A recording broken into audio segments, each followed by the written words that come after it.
Retour sur le plateau de 24 heures en Alsace, Valérie Zago se lâche.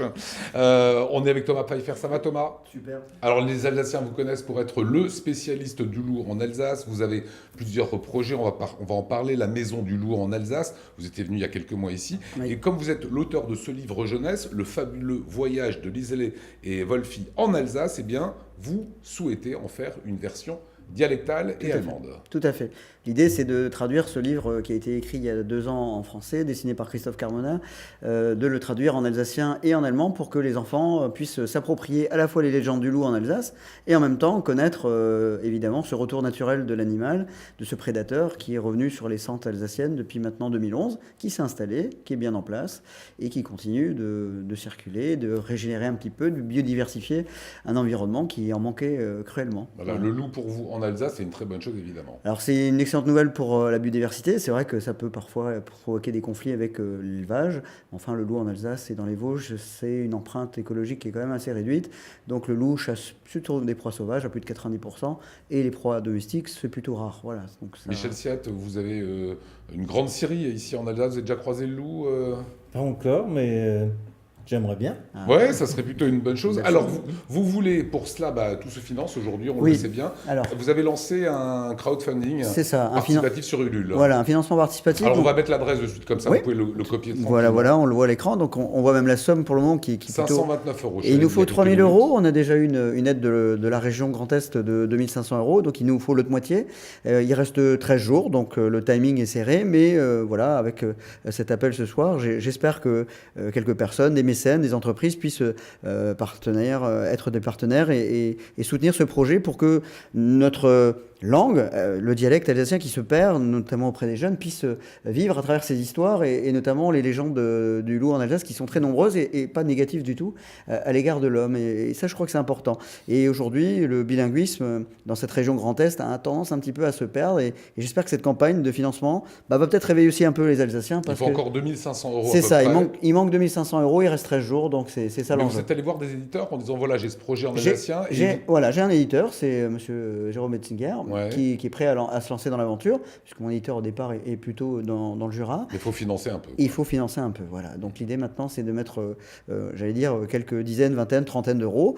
Et je pense que ça peut aller très très vite, voilà, de bouche à oreille, les médias, merci Alsace 20.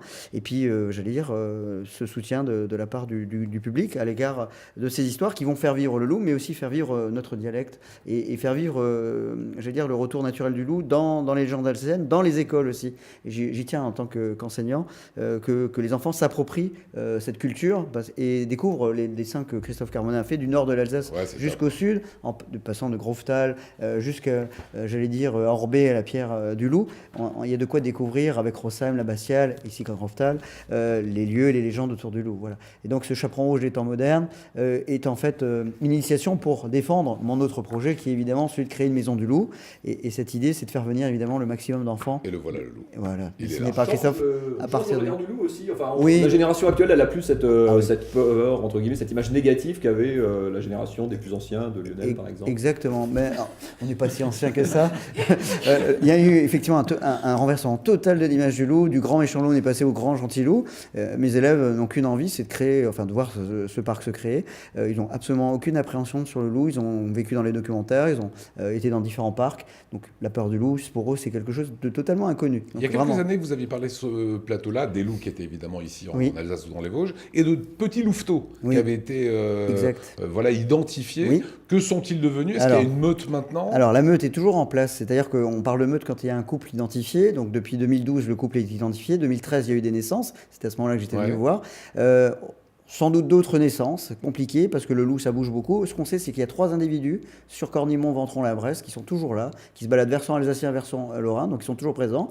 Ça, c'est des loups d'origine italienne. C'est un très grand territoire. Hein, oui, c'est ça, entre 500, 600 km², tout dépend de la densité de gibier, et donc vallée de Münster, vallée de Sainte-Marie-aux-Mines, etc. Et puis vous avez du loup aussi dans la plaine vosgienne, donc le loup s'adapte très bien dans la plaine aussi, là ça fait quelques ravages effectivement du côté des éleveurs, et puis vous avez du loup polonais qui transite depuis l'Allemagne, notamment à Berlin, vous avez pu voir ce reportage la semaine dernière, qui montre, qui traverse et qui rencontre ces loups italiens et les loups polonais, une nouvelle connexion pourra se faire, et c'est l'idée de créer cette maison du loup, justement en Alsace, pour montrer que dans les années qui viennent, loup italien et loup polonais ne connaissent pas les frontières, et ils vont créer une nouvelle sous-espèce de loup dans notre territoire. Un mot sur cette maison du loup, elle ressemblerait à quoi dans votre esprit? Alors, deux meutes, loup italien, loup polonais, un parc éco-pédagogique autour d'objets. Voilà, c'est un parc naturel en fait que vous Voilà, un parc naturel en semi-liberté où on part à la découverte de l'animal, un peu comme les parcs à l'esprit allemand en Bavière, le Bayerische Wald. Et l'idée, c'est d'aller découvrir cet animal, de plonger vraiment dans la gueule du loup au sens propre et de faire découvrir différents parcours pour,